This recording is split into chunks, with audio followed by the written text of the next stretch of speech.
एक बार की बात है, चाइना में बहुत पहले एक विधवा औरत अपने 3 बच्चों के साथ रहती थी।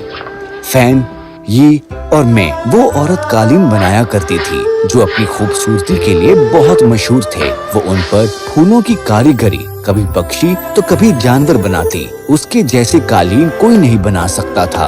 उन्हें बेचकर वो अपने बच्चों का पेट भरती।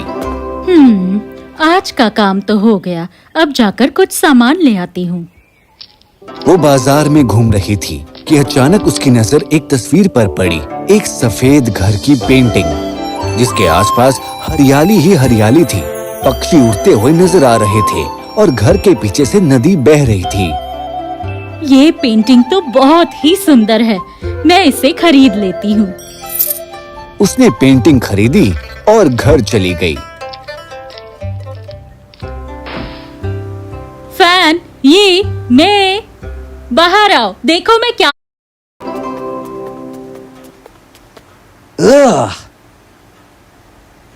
माँ, आप मेरे पसंदीदा हनी केक्स लाए होंगे। वो बैठे और उन्होंने वो खूबसूरत पेंटिंग देखी। वाह, बहुत खूबसूरत है ना? काश हम भी ऐसी ही किसी सुंदर जगह पर रहते। खाली सपने देखिए। माँ, आप मेरे लिए हनी केक्स लाए हो या नहीं? हाँ, लाई हूँ। माँ, आप ये पेंटिंग अपने कालीन में क्यों नहीं बनाती?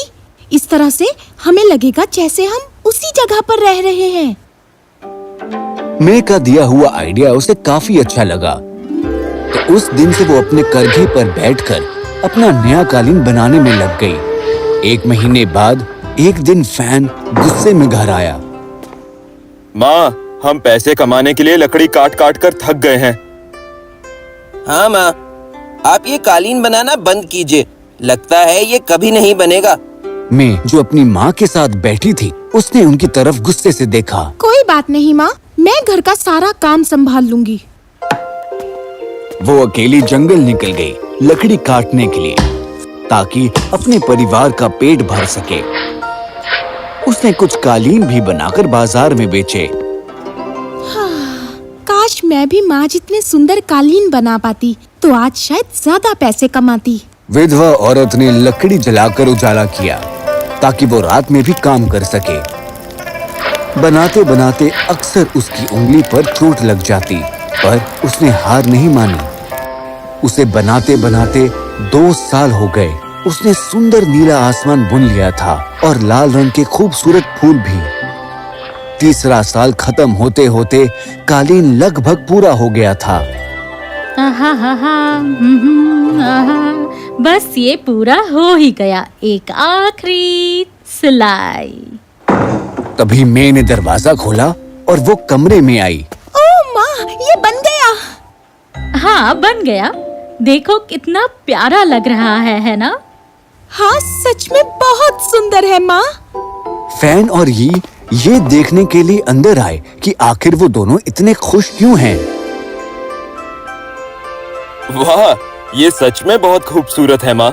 इसे बेचकर तो हम कई महीने के खर्चे के लिए पैसे कमा लेंगे। वाह, इतने महीनों तक केक खाने को मिलेगा। ये बेकार चीजों के बारे में सोचना बंद करो। मैंने ये बेचने के लिए नहीं बनाया। ये सुंदर कालीन तो सिर्फ और सिर्फ हमारे लिए है। पर जैसे ही उसने ये कहा, तेज हवा का झोंका उनके घर में आया और उसके हाथ से कालीन को उड़ाकर बाहर ले गया। मैं और उसकी माँ उसके पीछे भागी, पर हवा उड़ाकर उसे पूर्वी पहाड़ों की ओर ले गई। माँ ने वापस आकर अपने बेटों से कहा कि वो उसका कालीन ढूंढ लाएं। प्लीज मेरे प्यारे बच्चों, किसी तरह वो कालीन ढूंढकर वापस ले आओ, प्लीज। दोनों ने माँ की तरफ देखा। वो समझ गए कि उसकी माँ बहुत दुखी है। तो उसके बड़े बेटे फैन ने फैसला किया कि वो जाकर कालीन वापस लाएगा। वो घर से चला गया और 1 महीने बाद पहाड़ के पास पहुंचा तो रास्ते में उसे एक बूढ़ी औरत बैठी हुई मिली जिसके पीछे एक पत्थर का घोड़ा खड़ा था। कहाँ जा रहे हो तुम? पूर्व की ओर। उसने अपनी माँ के कालीन की पूरी कहानी बूढ़ी औरत को सुनाई और उसने देखा कि उस औरत की आंखों का रंग बदल गया, जैसे वो कहीं दूर देख रही हो। वो कालीन तुम्हें सूर्य पर्वत पर मिलेगा। परियां वैसा ही कालीन बना रही हैं। सिर्फ मेरा घोड़ा तुम्हें वहां ले जा सकता है, पर तुम्हें इसे साफ करना होगा, तभी ये घोड़ा जिंदा होगा और तुम्हें सूर्य पर्वत पर ले जाएगा। इसमें तो बहुत वक्त लगेगा, पर मैं करूँगा। तुम्हें अग्नि पर्वत पार करना होगा बिना गर्मी की शिकायत किए, नहीं तो तुम जलकर राख हो जाओगे। फिर आएगा बर्फीला समंदर, उसे पार करते हुए तुम्हें कांपना नहीं है, नहीं तो तुम डूब जाओगे। एक मामूली से कालीन के लिए इतनी मेहनत करनी होगी? उस औरत ने उसे देखा और सोने के सिक्के से भरी एक पोटली निकाली। वैसे तुम ये सोने के सिक्के ले सकते हो और वापस लौट जाओ। मुझे ये सिक्के दे दीजिए। उसने खुशी खुशी वो सिक्के लिए और वापस घर की ओर चल दिया। वो वापस घर जाते जाते सोचने लगा कि अगर उसे ये पैसे बांटने ही ना पड़े तो वो कितनी अच्छी जिंदगी जी सकता है। इसलिए वो अकेला शहर चला गया। वहाँ घर में माँ उसका इंतजार कर रही थी। वो अभी तक लौटा नहीं है। ये क्या तुम जाकर मेरा कालीन वापस ला सकते हो? उसकी माँ फूट फूट कर रोने लगी और ये कालीन लेने के लिए निकल गया। जब वो पहाड़ के पास पहुंचा तो रास्ते में उसे भी वो बूढ़ी औरत मिली और बर्फीले समंदर की कहानी सुनाई। और अपने भाई की तरह उसने भी सोने के सिक्के लिए और शहर की ओर निकल गया। एक और महीना बीत गया और कालीन घर नहीं आया तो मैं उसे ढूंढने निकली। वो भी उसी बूढ़ी औरत से मिली। उसने उसे वही अग्नि पर्वत और बर्फीले समंदर की कहानी सुनाई।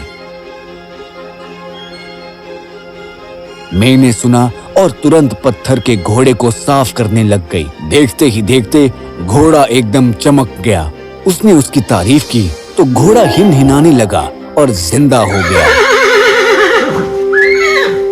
अब तुम जा सकती हो, तुम्हें बहुत दूर तक जाना है। और कुछ ही देर में वो दोनों तेजी से पूर्व दिशा की ओर बढ़ते दिखाई दिए। जब वो अग्नि पर्वत पहुंचे, आग में मैं तप रही थी और उसने उफ तक नहीं की और वो आगे बढ़ती चली गई। फिर जब वो बर्फीले समंदर पहुंची, बर्फ के गोले उनके ऊपर बारिश की तरह बरस रहे थे, पर मैंने बिना कांपे उसे भी पार कर दिया। दूर एक किनारे पर उसने सूर्य पर्वत के ऊपर एक सोने का महल देखा। वो ऊपर गई और अंदर जाकर उसने देखा कि बहुत सारी परियां उसकी माँ के बनाए कालीन जैसा ही कालीन बना रही थी। जरा सुनिए, मैं यहाँ अपनी माँ का बनाया हुआ कालीन लेने आई हूँ। मैं ले जाऊँ प्लीज? ओह प्यारी बच्ची, नहीं तुम नहीं ले जा सकती, पर रात तक हमारा बन जाएगा तो तुम अपनी माँ का कालीन वापस ले जा सकती हो। परियों ने उसे बढ़िया खाना खिलाया और उसके सोने का इंतजाम भी किया। जब सुबह हुई तो एक परी ने अपने बनाए कालीन को देखा, पर वो मैं की माँ के बनाए कालीन जितना सुंदर नहीं था। उसने सोचा कि वो इस कालीन को वापस नहीं जाने देगी, तो उसने अपनी एक तस्वीर विधवा के कालीन में बुन दी। और सुबह जब मैं उठी, उसने देखा कालीन उसके सामने पड़ा है और परियां जा चुकी हैं। उसने कालीन लिया और वो भागी। उसने बर्फीला समंदर और अग्नि पर्वत पार किया और बूढ़ी औरत के पास पहुंची। आओ मेरे प्यारे दोस्त, इतने मुश्किल सफर के बाद तुम थक गए होगे। उसने अपने जादू से उस घोड़े को फिर से पत्थर का बना दिया। मैंने उसे शुक्रिया कहा और घर वापस पहुंच गई। विधवा मैं और कालीन को देखते ही बेड से उठ खड़ी हुई और उसकी तबीयत भी ठीक हो गई। दोनों कालीन को सूरज की रोशनी में देखने के लिए बाहर ले गए। जैसे ही उसने वो खोला, उसमें से धुआं निकलने लगा और कालीन ने पूरी जमीन को ढक दिया। उसके धागे उखड़ने लगे और वो हूबहू तस्वीर जैसा महल उनके सामने था। आसमान में पक्षी उड़ रहे थे, जानवर घास चर रहे थे। वो सफेद महल पहाड़ी पर सामने खड़ा था। सब वैसा ही था जैसा उस कालीन में बनाया था, बस एक चीज अलग थी। नदी के पास एक लड़की खड़ी थी। वो वही परी थी जिसने खुद को कालीन में बुना था। हेलो, मैं सूर्य महल से हूँ। आपका कालीन बहुत सुंदर है। मैंने बनाने की बहुत कोशिश की पर वैसा नहीं बना पाई। हाँ, तो तुम यहीं मेरे साथ रुक जाओ और सीख लो। तुम्हारे जादू ने हमारे लिए जो किया है उसके बदले में मैं इतना तो कर ही सकती हूँ। और इस तरह वो तीनों साथ रहने लगे। परी ने अपने जादू से उसे दिखाया कि उनके बेटों ने सिर्फ अपने बारे में सोचा और वो उसे छोड़कर चले गए। कोई बात नहीं, मेरे पास मैं है, मुझे और कुछ नहीं चाहिए। विधवा ने अपने पड़ोसियों को बुलाकर उन्हें अपने खेतों का अनाज बांटा। बहुत जल्द मैं और परी के बीच गहरी दोस्ती हो गई और सब खुशी खुशी रहने लगे। फिर एक दिन दो भिखारी उनके घर की तरफ आए। मैंने उनसे पूछा कि क्या उन्हें कोई मदद चाहिए, पर जब उसने उन्हें पहचाना तो वो हैरान रह गई। ये क्या फैन, ये तुम्हारी हिम्मत कैसे हुई हमारे पास वापस आने की? दोनों भाई गिड़गिड़ाने लगे और उन्होंने उससे माफी मांगी। उन्होंने वादा किया कि वो अपनी माँ की माफी पाने के लिए कुछ भी करेंगे। रुको, मैं जैसा ये कह रहे हैं इन्हें करने दो। तुम दोनों जाकर बागीचे में काम करो अगर तुम सच में शर्मिंदा हो तो। पर माँ, मैं ये तुम्हारे भाई हैं। अगर सच में इन्हें पछतावा है तो हमें इन्हें माफ करना चाहिए। फैन और यी ने बहुत मेहनत की अपनी माँ को दिखाने के लिए कि वो कितने शर्मिंदा हैं। आखिरकार उसने उन्हें माफ कर दिया। फिर से उनका परिवार पूरा हो गया था। किसी ने हमारे लिए कुछ किया हो तो हमें उनका वो प्यार और अपनापन कभी नहीं भूलना चाहिए और अपने लालच में आकर उसे नहीं ठुकराना चाहिए, क्योंकि जो प्यार हमें अपने दे सकते हैं वो दुनिया में कोई नहीं दे